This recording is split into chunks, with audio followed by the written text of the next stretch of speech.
Welcome back and happy Monday. Today we have a word about words. We'll talk about a hot time in the old town.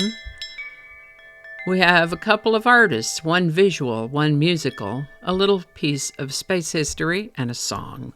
So grab your favorite cuppa, sit back, and let's have a look.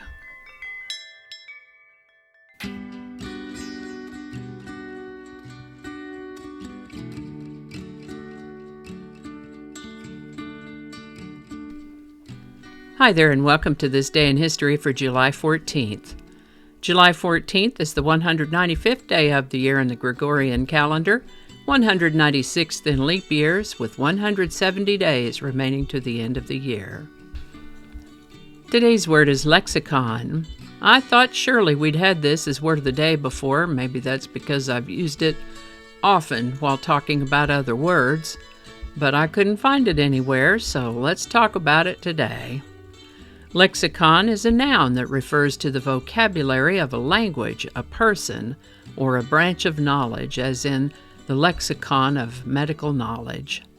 Lexicon may refer to a dictionary, especially of Greek, Hebrew, Latin, or a specialized field.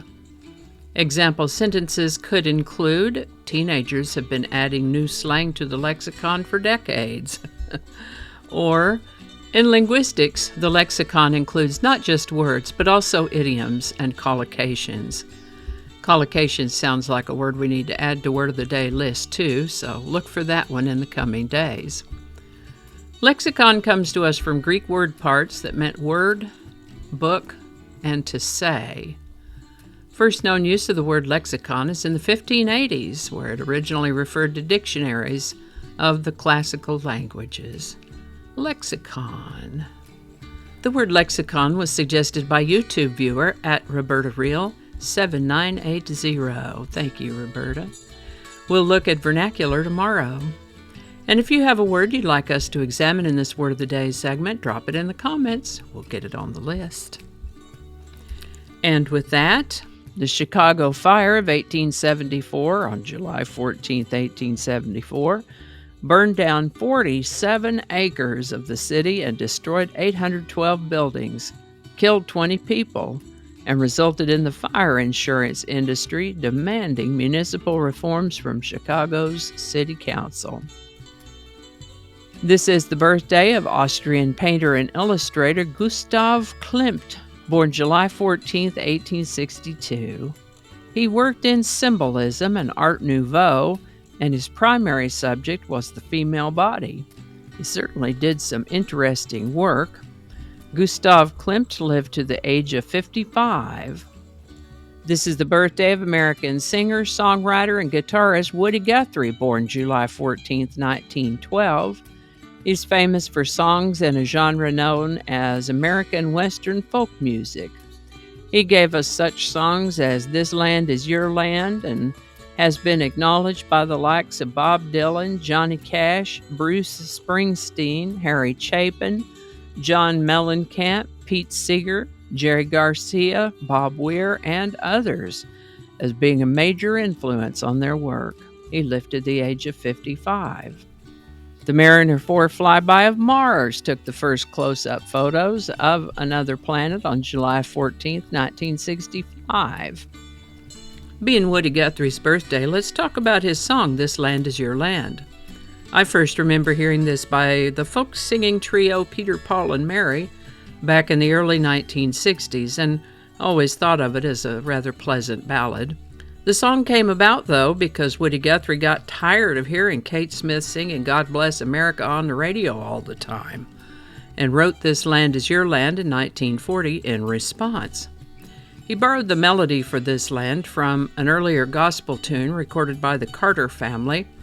His original version contains verses about private property and hunger, but he omitted lines in his 1944 recording that might have been seen to be politically charged, giving us the softened version, widely known today. And so it is that the song has become a Central American folk anthem. Was inducted into the Grammy Hall of Fame in 1989 and added to the National Recording Registry in 2002. Rolling Stone did rank it among the top protest songs in the nation, though. Countless artists across genre have covered this song. We could be here until lunchtime trying to name them all, but the Travelers, for example, Peter, Paul, and Mary, of course, the Seekers, Glenn Campbell, Tennessee Ernie Ford, and of course Arlo Guthrie. Bruce Springsteen played it during his 1980s live performances.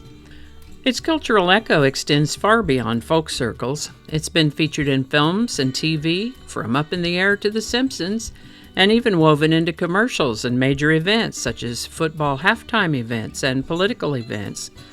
And over a dozen artists have adapted versions of This Land Is Your Land in other languages. This Land Is Your Land by Woody Guthrie. Link in the description. How about that? I kind of feel like we're on a Woody Guthrie roll right now, so let's borrow a quote from Woody Guthrie as well. And it is, "This land belongs to you and me," Woody Guthrie. Oh, how do we pronounce that? How do we pronounce that? Pronounce.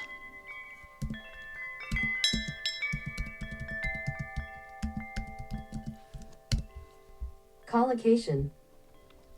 Just as I thought. It's been featured in films and TV, from Up in the Air to The Symptoms.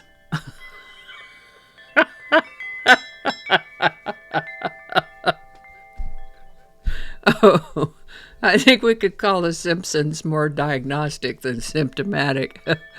Okay, hold on now. And there goes the air conditioner because I didn't get up and turn it off. Closing remarks. I forgot to write my closing remarks. Hold on a sec. And I think that's going to do it for us today. Thank you so much for watching. Consider subscribing if you haven't already. Feel free to share this video with a link in your email, messaging, or social media. If you enjoy this series, you can check out the playlists in the description. You can find me on BitChute, Facebook, Odyssey, Rumble, YouTube, and X, as well as on a blog page called No Really. No Really. No Really. Consider following my Day in History page on Facebook if you're on Facebook. I also have a Patreon account now, or you can buy me a coffee.